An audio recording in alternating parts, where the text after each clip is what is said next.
আহলে হাদিসরা এমন ভাবে বলে কাউকে এখানে ঠাঁই দেওয়া হয় না। আকীদার এখানে বিষয়, এখানে আকীদার বিষয় বুঝে নিন। যখন আমি বলি তালেবান সম্পর্কে, তখন আপনারা মনে করেন তালেবানরা আমাদের জামাই, তালেবানরা আমাদের দুলাভাই, তার বিরুদ্ধে বলবে কেন? আমার গায়ে রক্ত আছে, আপনার গায়ে পুঁজ আছে।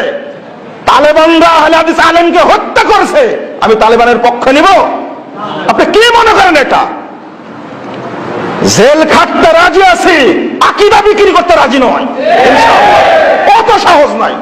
কয়বার ফাঁসি দিবেন, ফাঁসির জন্য রেডি আছে, কিন্তু আকীদা সালাফি আকীদা বিক্রি করবে না ইনশাআল্লাহ। বলছেনটা কি? একজন আলেমের মূল্য আল্লাহর কাছে অনেক বেশি।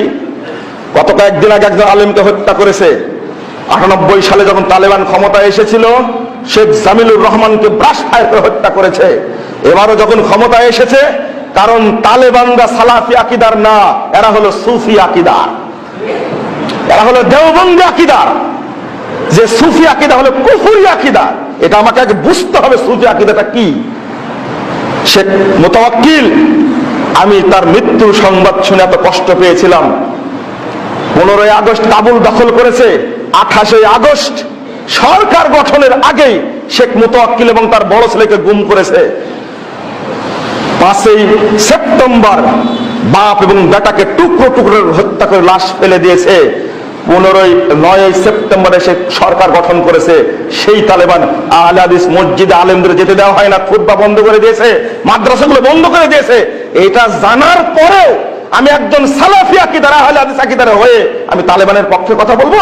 ওকে আমার দুলাভাই হয়, ওকে জামাই হয়, ওর বিপক্ষে বলবো না, তার পক্ষে বলবো আমি? আশ্চর্য কথা বলছে যে তোমরা ওদেরকে জামাই মনে করো, এই করো, তোমাদের আকীদা ঠিক নাই। তালেবানদেরকে যে পজিটিভ ভাবে দেখে সেও নাকি মুনাফিক। যারা বিগত 20 বছর ধরে কুফারদের সাথে সশস্ত্র জিহাদ করলো, তারা হচ্ছে মুনাফিক। কোন রাষ্ট্রের পক্ষে ইসলামিক আহকাম, হুকুম আহকাম, শরিয়া লস এগুলো বাস্তবায়ন করা সম্ভব না যতক্ষণ সে জাতিসংঘের আন্ডারে আছে। সোজা কথা। তালেবান পারলো কেন?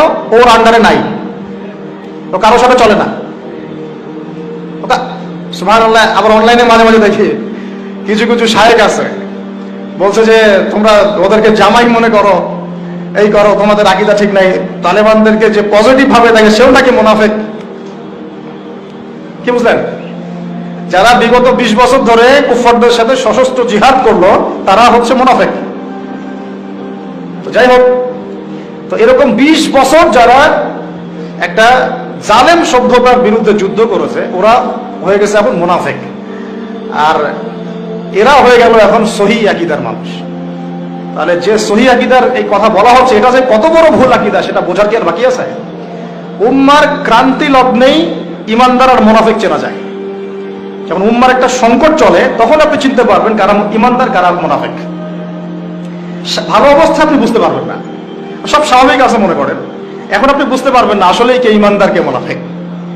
উম্মার উপর কোনো বাধা বিপত্তি আসলে তখন বুঝতে পারবেন যে আসলেই কে ইসলামের পক্ষে আছে, কে ইসলামের বিপক্ষে আছে, আর কে ভিতরে ঢুকে ঢুকে শয়তানি করতেছে।